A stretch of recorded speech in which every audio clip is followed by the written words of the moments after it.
انا جوزك وعايز حقي. حقك ازاي؟ انت مسافر. ده انت في ليبيا وانا في مصر، انا ماليش دعوة. انا عايز حقي الشرعي. البنت احتارت وقالت ازاي اديله حقه الشرعي وهو في بلد وانا في بلد؟ طب ازاي؟ قال لها ماليش دعوة، اتصرفي.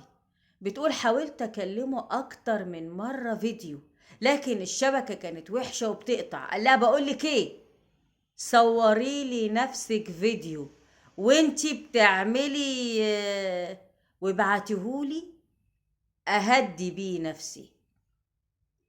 البنت اتصدمت صدمة كبيرة. قالت له ازاي؟ طب مش هينفع، ده انا عند امي، ده فيه وفيه. قال لها اتصرفي وادخلي الحمام، شيلي هدومك واعملي زي ما قلتلك وابعتيلي الفيديو بسرعة. هي كزوجة وجوزها حلف عليها عملت كده، بس بعد ما عملت كده حصل كوارث من الزوج. لو عايزين تعرفوها تعالوا بينا نعرفها، بس قبل ما نقول اي حاجة تعالوا نصلي على النبي كلنا في الكومنتات عليه افضل الصلاة والسلام.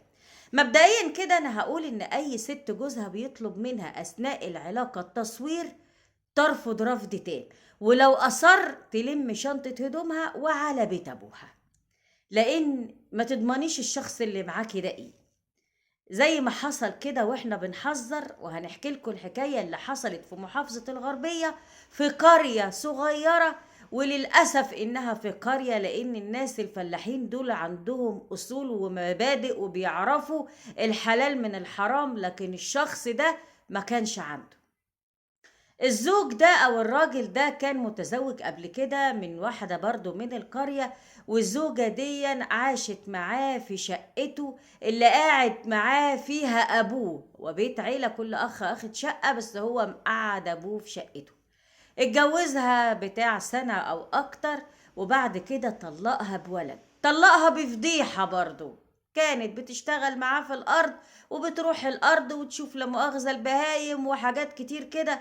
طلع عليها اشاعة ان هي بتروح الارض كل يوم علشان في واحد بيروح لها ويختلوا ببعض في الكوخ، وعمل لها اشاعة وفضيحة كبيرة جدا.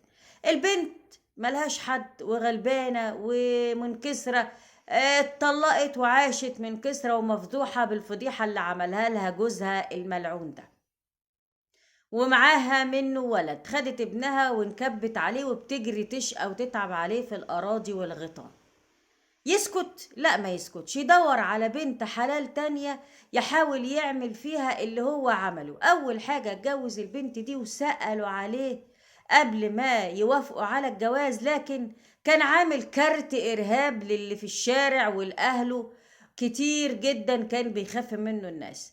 فالناس ما قالتش في حقه حاجة، لا يوصلوا الخبر يقوم يجي يبلطج عليهم. ده واد بلطاجي، ده بيضرب ابوه بيضرب اخته، وعاملين له كام محضر قبل كده ومحكوم عليه سنة مع ايقاف بسبب ضربه لابوه. يبقى احنا مش هيضربنا؟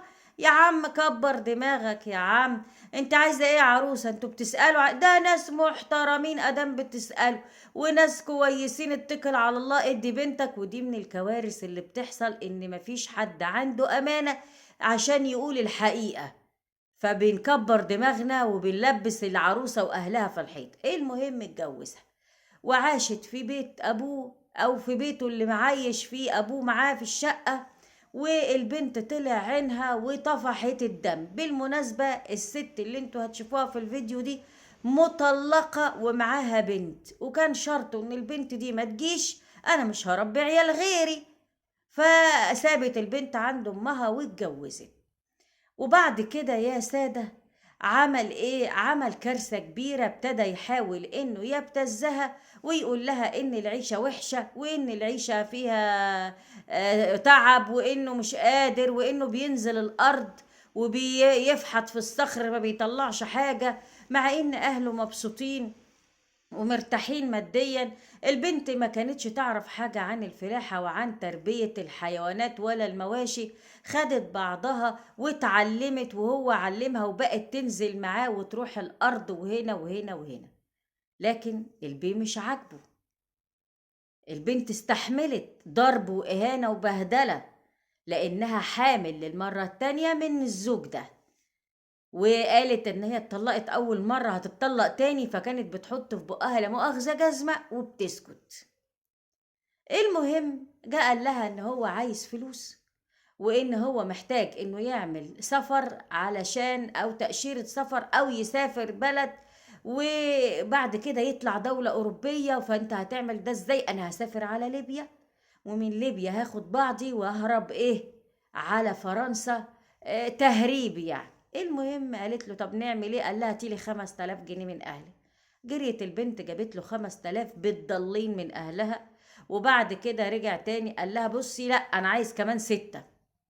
طب انا اجيب لك منين؟ طب ما تطلب من ابوك. لا انت لازم تقفي جنبي، انا مالي ومال ابويا ومال اهلي، الخير ده هيجي لك انت وهيعم عليك انت. المهم جابت له كمان 6000 جنيه من اهلها، وربنا عالم بحال اهلها، ناس على قدهم جدا برضو غلابة.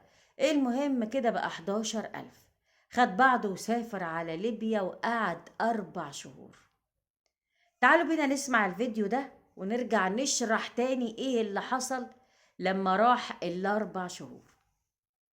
عامل حضرتك 5 ايميلات فيك على الفيس، بياخد سكرينات من الفيديو وينشره وينشر للناس كلها.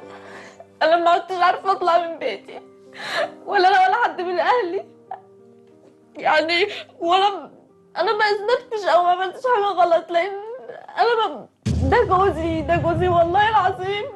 بعد ما سمعتوا الفيديو وشفتوا انهيارها عامل ازاي، وهي بتبكي وبتنهار وبتقول ده جوزي ده جوزي، انا بعت ده لجوزي. طبعا بعد ما راح ال4 شهور اللي قعدهم في ليبيا، فكان بيقول لها لا انت وحشاني وانا عايز حق الشرعي. حقك الشرعي ازاي؟ ده انت في ليبيا وانا في مصر، انا ماليش دعوة، روحي. بتكلمه طبعا فيديو، الخط بيقطع. قال لها لا مش هينفع، خشي صوري لي نفسك فيديو وكده ووريني بقى. ويعني انتوا فاهمين التصوير الفيديوهات اللي بتبقى من النوعية دي. راحت قالت له طب ازاي؟ هي كانت في التوقيت ده امها عامله عمليه وقاعده مع امها في البيت، والبيت زحمه وهيصه وناس ومش هتعرف تتصور فيديو زي ده. قال لها خشي الحمام واعملي الفيديو ده وبسرعه، لاني انا محتاج ان انا اهدي نفسي شويه. البنت دخلت فعلا الحمام وصورت نفسها مقطع فيديو وهي سلبوتة هاني، وبعتت لجوزها الفيديو اللي بعد 4 شهور فشل في انه يروح فرنسا، فاضطر يرجع على بلده تاني، وكل ده وهو محتفظ بالفيديو. لما احتفظ بالفيديو راح جاي، لما رجع الدنيا ضاقت بقى، فعايز منها 20 ألف جنيه. قالت له منين؟ انت بنت تيت وتيت وتيت، ونزل فوقيها ضرب وشتيمة وبهدلة وحاجة اخر قلة ادب. طبعا البنت ما قدرتش تستحمل، فخدت بعضها وراحت على بيت اهلها وقالت كفاية بقى كده. وهي هناك طبعا عمل الأستاذ 5 أكاونتات فيك أو صفحات فيك. مش فيك يعني مش باسمه، يعني وهمية كده لشخص ما. فيما معنى الكلام ان هي بتعرف واحد وصورت له نفسها، والواحد ده نشر فيديوهاتها، لكن ايه بيمحي بقى ان هو بقى يعني واحد تاني، تمثيلية عملها. وراح باعت لاخوها وقال له بص مراتك اختك بتخون جوزها، واختك بتصور لي نفسها فيديو، دي لازم تتطلق من جوزها على اساس انه مش جوزها، على اساس واحد تاني.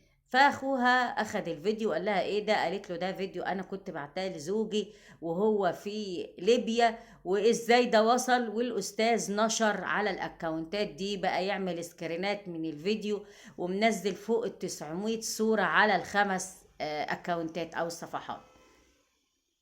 طبعا الموضوع كبير جدا. أخوها بلغ مباحث الإنترنت على الصفحات دي، وتبين إنه الزوج هو اللي بيعمل كده. جوزي انا بيفضحني وبيعريني قدام الناس، طب ازاي؟ طب ايه؟ فالبنت طبعا حالتها النفسية زي الزفت، هي واهلها وعيلتها. والافندي ما كانش حد قادر عليه، وعمال بقى يبتزهم وعايز فلوس، وعايز على اساس انه مش الزوج، على اساس انه واحد تاني.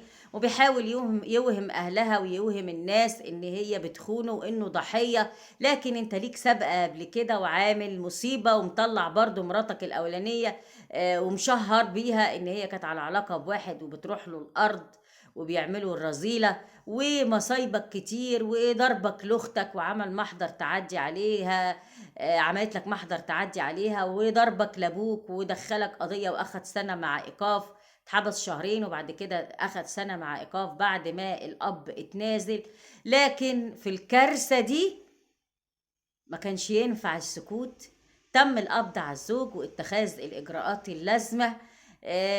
لأن حاجة زي كده يا جماعة ده فعل فاضح. ده يعني انت كده غير أمين على الزوجة دي. ممكن يعني يوم ما نقول ياخد 10 سنين 7 سنين، المهم ان هو يتحاكم وما تبقاش الدنيا سبهلله كده. من خلال الفيديو ده بنحذر من الحاجات دي يا جماعة، انه ما ينفعش ابدا ان واحد يقول لمراته او ست تسمح ان زوجها يصورها بصور زي كده. وارد ان الموبايل يقع او يتسرق، او انه يبقى بايظ ورايح يتصلح ويجي في ايد واحد ابن حرام بيصلح يسحب الفيديو ده بعد ما يصلح الموبايل. الحاجات دي حاجات خاصة جدا، ما ينفعش ان هي تتصور. حتى الدين بيحرم كده علشان ما يحصلش زي ما حصل مع البنت دي. شكرا لكم وشكرا لحبايبي متابعين قصص وحكايات هدى، وانتظرونا تاني في قصة جديدة في قصص وحكايات هدى.